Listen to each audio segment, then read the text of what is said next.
Assalamualaikum warahmatullahi wabarakatuh. Saya dan ahli kepala saya telah diberi tugasan untuk menerangkan tentang dasar wanita negara. Jadi, apa itu dasar wanita negara? Dasar wanita negara ini merupakan kesinambungan dasar wanita negara yang pernah dibuat pada tahun 1989 dahulu. Dasar ini mengambil kira isu, peluang, cabaran serta persekitaran masa kini dan persekitaran masa akan datang. Dasar ini mendukung cita-cita mencapai ketaksamaan gender dan pembangunan negara yang seimbang dan lestari. Seperti yang termaktub dalam Perlembagaan Persekutuan, Konvensyen Penghapusan Segala Bentuk Diskriminasi Terhadap Wanita CEDAW, yang di mana dasar wanita negara ini berhasrat untuk merealisasikan aspirasi kerajaan dalam membangunkan moden insan yang berdaya saing dan ketahanan diri dalam melahirkan wanita yang berilmu dan berwawasan. Seterusnya, dasar wanita negara ini dilengkapi dengan Pelan Tindakan Pembangunan Wanita iaitu PTPW bagi memperincikan tindakan yang perlu diambil pihak berwajib untuk mencapai objektif dan matlamat dasar wanita negara ini. Saya akan terangkan tentang latar belakang dasar wanita negara.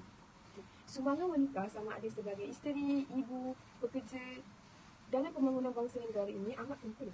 Hal ini kerana bukan sahaja memainkan peran dalam pembentukan generasi akan datang, malahan merupakan sumber ekonomi yang penting. Hal ini kerana wanita merupakan 1/3 dari jumlah tenaga buruh yang ada di negara ini. Penyertaan wanita dalam tenaga buruh ini meningkat dari 37.2% ke 46.7%. Kebanyakan wanita telah menyertai sektor pembuatan, terutamanya sektor tekstil dan elektronik. Wanita juga banyak memainkan peranan dalam bidang politik negara, yang di mana wanita merupakan kumpulan pengundi yang paling kuat dan sering memainkan peranan dalam menarik pengundi untuk mengundi. Untuk pengetahuan anda semua, beberapa institusi telah ditubuhkan untuk mengintegrasikan wanita dalam aliran utama pembangunan. Sebagai contohnya, Majlis Penasihat Kebangsaan mengenai integrasi wanita dalam pembangunan MACIWID ini di Jabatan Perdana Menteri telah ditubuhkan bagi menterjemah Pelan Tindakan Sedunia mengenai wanita dalam pembangunan negara. Bukan sahaja kerajaan, malahan pertubuhan bukan kerajaan iaitu NGO juga telah memainkan peranan ke arah meningkatkan penyertaan wanita dalam aktiviti ekonomi dan sosial. Sebagai contohnya, NGO ini telah menubuhkan Majlis Kebangsaan Pertubuhan Wanita-Wanita MCWO. Seterusnya ada juga Perkumpulan Wanita WI dan banyak lagi, yang di mana mereka ini menyediakan berbagai program pembangunan jaya diri dan kemudahan-kemudahan sokongan yang lain. Assalamualaikum warahmatullahi wabarakatuh. Nama saya Siti Norema Salwana Seven binti Ibrahim. Dari di sini saya ingin beritahu tentang matlamat dasar wanita negara. Dasar wanita negara ni dia berhasrat untuk menjamin pembangunan dan pengupayaan wanita. Dengan menerus perganakan kepentingan wanita untuk mencapai potensi mereka sepenuhnya dalam perancangan dan pembangunan negara untuk mencapai kesamaan gender. Terdapat beberapa matlamat yang saya perolehi, iaitu membangunkan potensi dan mendayakupayakan wanita dari berbagai lapisan masyarakat dan dalam sektor sebagai ejen perubahan kepada masyarakat serta penyumbang kepada pembangunan ekonomi dan sosial negara. Yang kedua, dia menyediakan persekitaran kondusif termasuk pengubalan dasar dan perundangan mesra wanita bagi meningkatkan martabat dan kesejahteraan hidup wanita dalam aspek termasuk fizikal, ekonomi, sosial, politik, kesihatan, psikologi dan kerohanian. Supaya membudayakan kesaksamaan gender di kalangan semua lapisan masyarakat dalam semua sektor. Yang ketiga, matlamat dasar wanita negara memastikan pandangan dan suara wanita diterima pakai dalam proses membuat keputusan di semua peringkat. Bagi mencapai perkongsian saksamaan antara wanita dan lelaki dalam memperoleh dan mengawal sumber-sumber dan peluang penyertaan serta menikmati manfaat pembangunan ini. Yang terakhir, matlamat dasar wanita negara meningkatkan dan mengukuhkan perkongsian yang adil dan saksama antara wanita dan lelaki dalam semua aspek kehidupan, ia bagi memantapkan institusi, keluarga serta bagi membangunkan komuniti dan masyarakat. Okey, seterusnya strategi pelaksanaan dalam dasar wanita negara.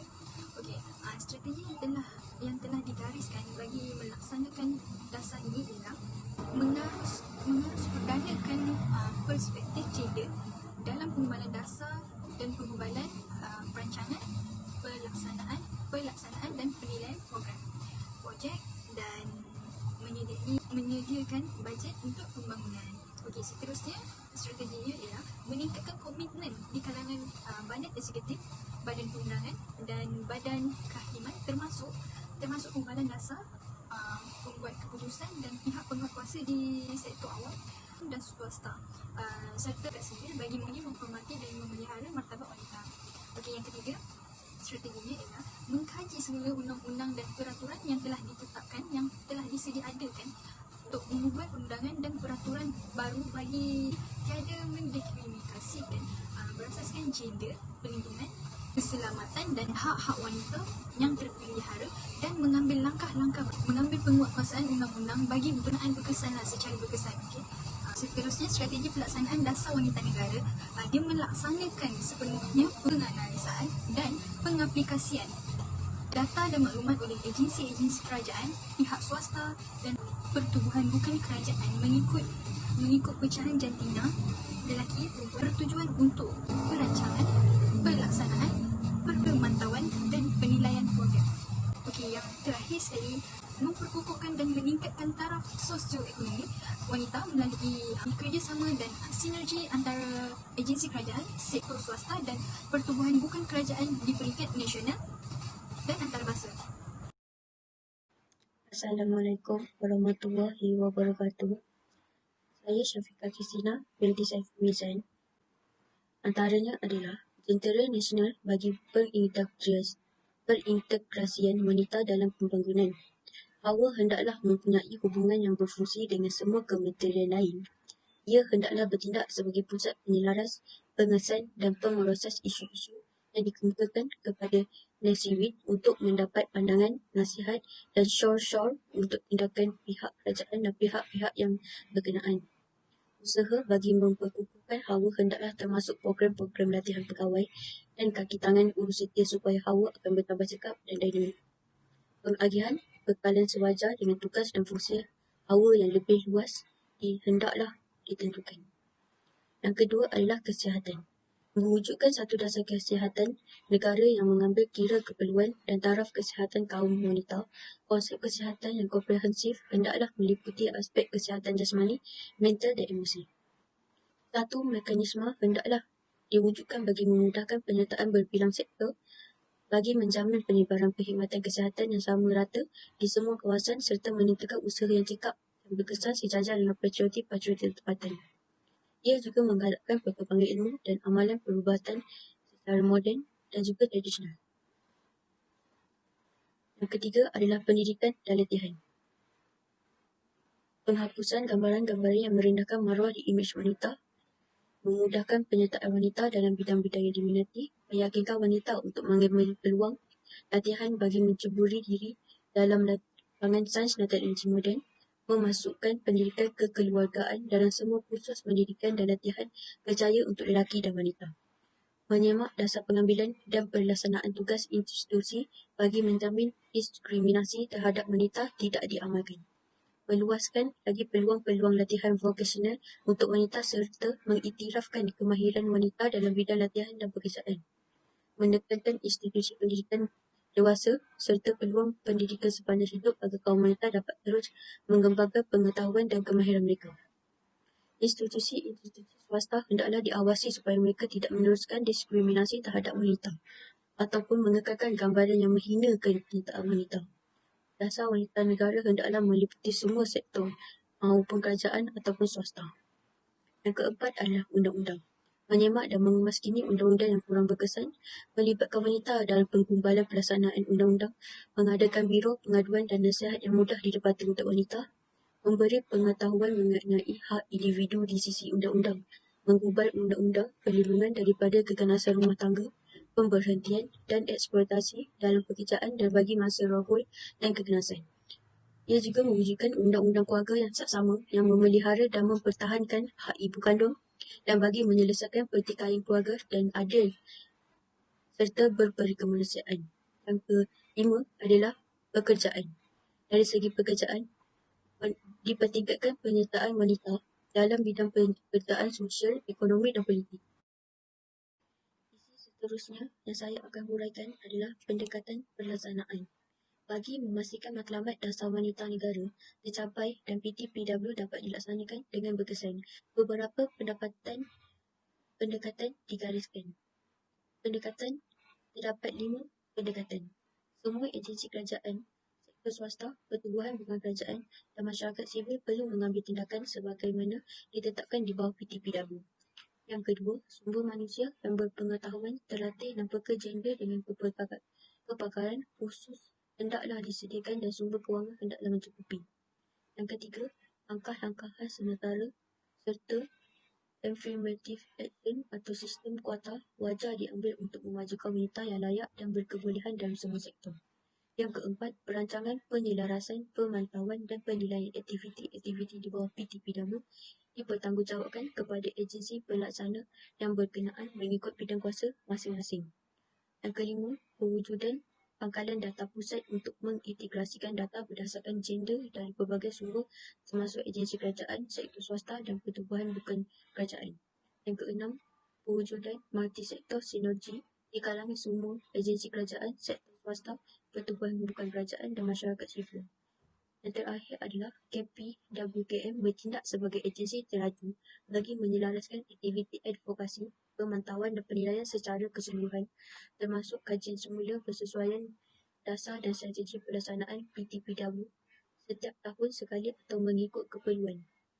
Kejayaan dasar ini bergantung kepada komitmen dan sokongan semua pihak terutama kepimpinan tinggi serta kerjasama agensi kerajaan, swasta, pertubuhan bukan kerajaan dan masyarakat sivil. Kesediaan semua pihak untuk menerima anjakan paradigma merupakan prasyarat kepada kejayaan pelaksanaan dasar wanita negara dan PTPW. Dan terima kasih. Bismillahirrahmanirrahim. Assalamualaikum warahmatullahi wabarakatuh. Saya Siti Arifah Nabiha binti Azmi. Di dalam dasar wanita negara wujudnya satu isu iaitu isu keganasan terhadap wanita yang merupakan isu kritikal yang menjejaskan kemajuan dan kesejahteraan wanita.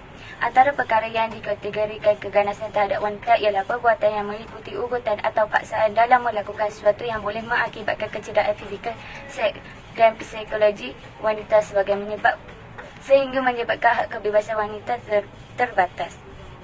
Isu ini wujud apabila timbulnya masalah di kalangan masyarakat, antaranya ialah memperdagangkan wanita dan kanak-kanak. Masalah sebegini adalah masalah yang besar, turut menarik perhatian global sebagai jenayah rentas sepadan. Masalah ini perlu dititik beratkan dalam dasar wanita negara kerana kegiatan ini melibatkan sebilangan besar mangsa-mangsanya adalah di kalangan wanita.